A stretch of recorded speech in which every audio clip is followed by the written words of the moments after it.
Hi fams, good morning, good afternoon, good evening from wherever you're watching me from. Happy Sunday to everyone out there. Okay, just a quick story time. Something happened to me and I've not experienced this. Actually, we learn every day. Learning is very key. Learning is very important, and in every day there's something new to learn, and there's something to take home from every event or from everything that happens or everything that crosses our paths. There's always a learning. There's something to learn. Okay, so I was invited to a friend's daughter's graduation ceremony. You know, we're in the season of graduations. You know, family and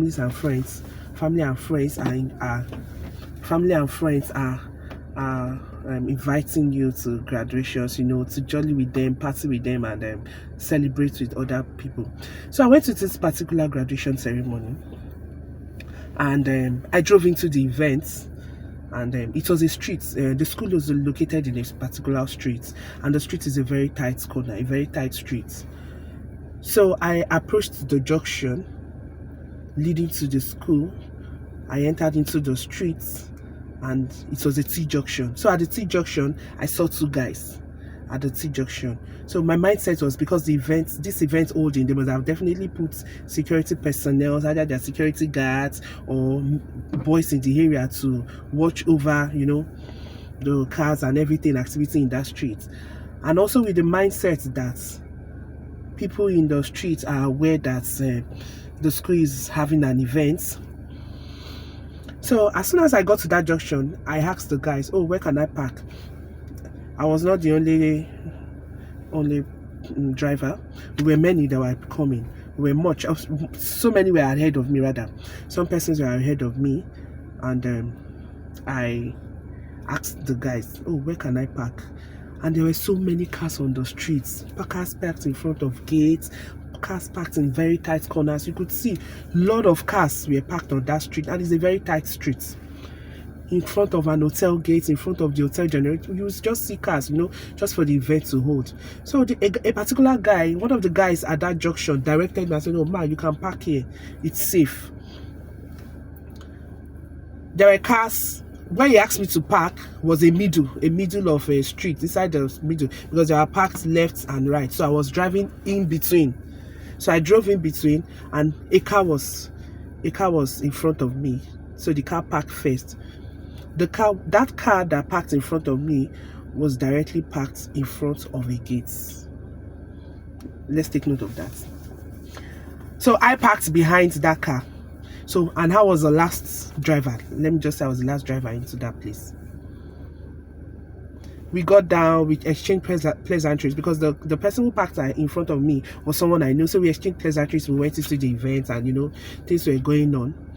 And just a couple of minutes, like 30 minutes into the event, someone came, like a security came. I was like, "Oh, he called some certain vehicle numbers. Please, to our women, it is well with us. Let's try as much as possible to know our number plates." In fact, I didn't even know my number plates. I won't lie about that. I don't know my number plates. So they called some number plates, you know. I checked. I even went to my phone. I checked. The number the elderly person called was not mine. He just called. It was not mine. So I think it was the car in front of me. So I moved.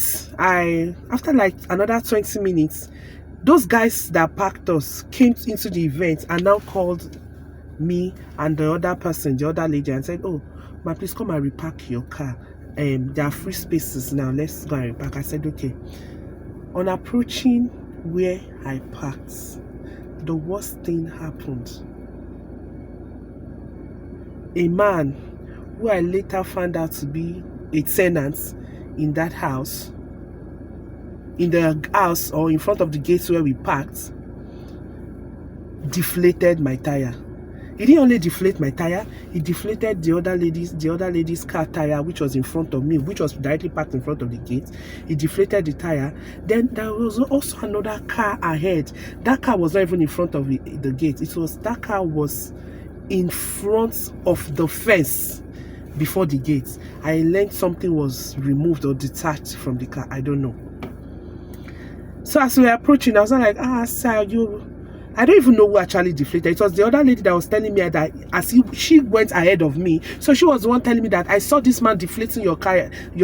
He's the one who deflated your tire. He's the one who deflated your tire. So I approached them. They were about 3, and a woman and a son or so. And I was like, ma, why did you deflate my tire? This is not the best option. You would have waited for us to come, caution us, even if it's for you to insult us or do anything. The manner we will now approach you would be what you would have now judged with. Would have apologized, would have said we're sorry. I'm not saying I'm right parking in front of a gate, but 2 wrongs can never make a right. That was just my annoyance. And they were shouting, hey, speaking, we're on. I was infuriated. I just opened my boots and sat down. I just sat down inside the boots. And they were shouting, ranting, and saying, hey, the boys that parked us, they are not security. The boys are just boys in the area. They were not supposed to have parked us. They wanted to drive out of their compound, and we blocked our gate. I said, ma, that's not now the best solution now. It's not for you now to deflate our tire. Now you've deflated our tire. Have you now moved? You are still trapped inside your house, and we are also trapped here. Is that the best solution? If you have waited, challenge us, insult us, do anything, then now see our reaction. If we insult back, then you cannot deflate tire. But if we approach you with manners, you can now, make up your mind on what to do. This elderly man that deflated our tire has a young son. The young son was just observing and moving. He was just there, observing. I sat in my boots. I was just laughing. I was just smiling. And the boy that passed me, I just told myself, just look for a vulcanizer. At least there's always a solution to every problem. I said, just get us a vulcanizer. Let him bring his machine here, because I can't drive that car, and it's a very bad road. The road is very terrible. I can't drive a deflated tire with other. No, I can't do that. So I was like, okay, just get a driver. Don't worry. Just whatever cost it to incur, just let all this die down. And I approached, after everything had died down, I approached the elderly man. This man should be in his 60s or late 50s. I approached him and I spoke to him. I said, sir, I won't insult you, I won't embarrass you, and I will not say meaningful words to you, but I just want you to reflect and reason if what you've done is right. This is my first time of coming to this area, and this is my first encounter with you, and you've recorded in my memory a very bad impression about these streets and also about you, sir. Sir, I'm not saying I'm right and I'm not saying I'm wrong. I'm not right parking in front of your gates. But my imagination or my thoughts, because when I saw the parking space there, most schools do this. They communicate to the LCDA chairman of the estate, or communicate with the LCDA chairman of the streets to inform them of whatever activity they are having in that particular venue, and everybody is aware. In my streets, they do the same thing. Once they communicate, I drive out of the compound. If I have anywhere to go to, I drive out of the compound and park along on the streets with them, or I remain inside my house till the event is over. Mind you, it's just a one-day event, not even a 24-hour event.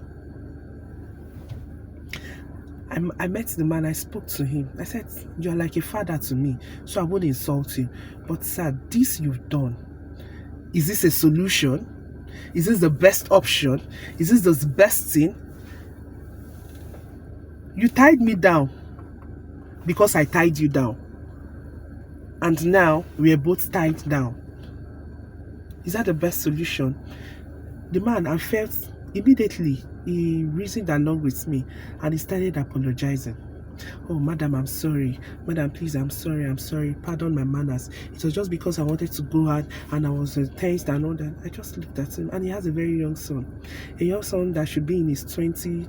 The boy should be in his 21. The boy was there and was just nodding his head as I was speaking to his father. Sometimes we need to calm down, reflect over issues before we rush into taking actions. The young ones are learning from us. They are looking up to us. Sometimes I look at what is going around in the community. I look at what is going around me. I'm sorry to say, I look as if those that we are looking up to as elderly ones are misbehaving. And why the young generation are the one now leading those elderly ones. At the end of the day, if organizer came, do you know the funniest thing? Do you know the funny thing about this issue? He died down. Some young guys came. In fact, the car in front that was parked ahead of the fence, they were very young guys. As soon as they came, the way I spoke to them, they were like, ma, those people, this is wickedness. Ma, this is something that is not supposed to be done. Why will a reasonable woman being do this kind of thing? In fact, they were speaking intelligently. They were speaking intelligently, they were acting intelligently, they were acting maturely than a matured man. That was what pained me. They were speaking and acting intelligently. They were not even acting ras, even though they dressed, they dressed in a very youngish Gen Z manner. But their mindsets, their manners of approach, the words that came out of their mouths were quite different from that of a 60-year-old's mouth. Even their actions were quite different from that of a 60-year-old man who deflated the tire. At the end of the day, something happened. Some elderly men and women came out from the streets, from nowhere. I was even nonchalant. All I was just in my mindset is, there's always a solution to a problem. Okay, get a organizer. Yes, I'll pay for it and I'll move. I'll go away from that area. But it has recorded something in me. I can never forget that street, and I can never forget the face of that man. What baffles me was, people came out from the streets. They said, no, before we pump the tire, that they need to snap this thing. That when they are going to have a meeting, they are going to say it in the meeting that what they've done is wrong. I was surprised. That so there are communities or there are streets where some people, they don't support evil. I feel when you're in the streets and everybody wants to support each other. But this particular one, to their face, they said it, sad. What you have done is wrong. If you see the way they gathered around him and shouted on him and spoke to him, they told him, man, sir, this thing you've done is wickedness. If nobody has told you, we are telling you now, wickedness. They snapped it and they were like, they will take it to their LCJ chairman, and they apologized. 2 elderly women came.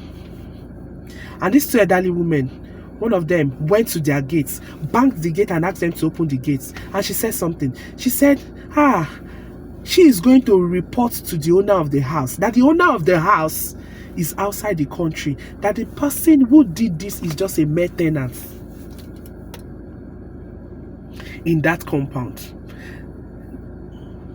And I smiled. I just sat down inside my booth. I was just smiling and listening to everybody's talk. I smiled. Another elderly woman said something while they were going. She said, this is very bad, that this school, and upon all the good thing this school has been doing for us in these streets, is this what you are going to pay their parents back with? Please. I smiled. We can do better. We can do better. Is that looking as if the Gen Zs are more intelligent than the millennials? I'm sorry to say.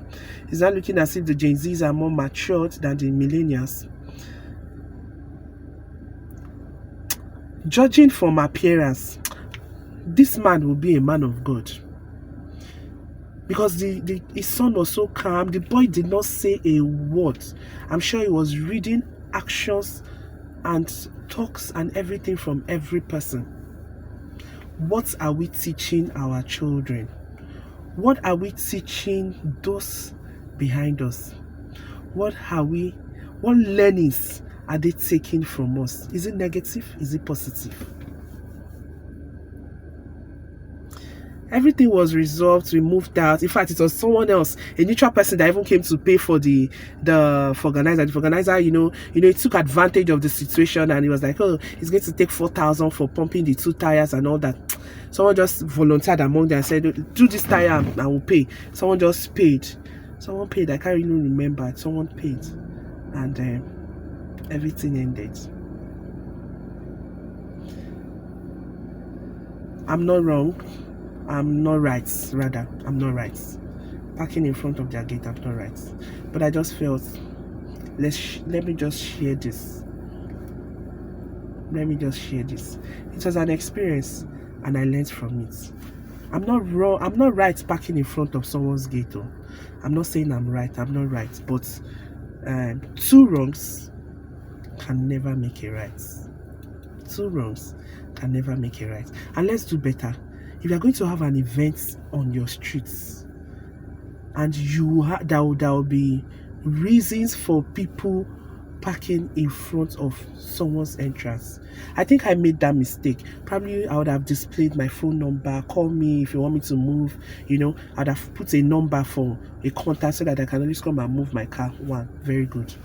2, whichever house is doing an event and will be obstructing other person's entrance or other, please communicate to people in that community. Communicate to people on your street that, oh, you'll be using there's a possibility we'll be parking, people might be parking here. Please, communicate to them.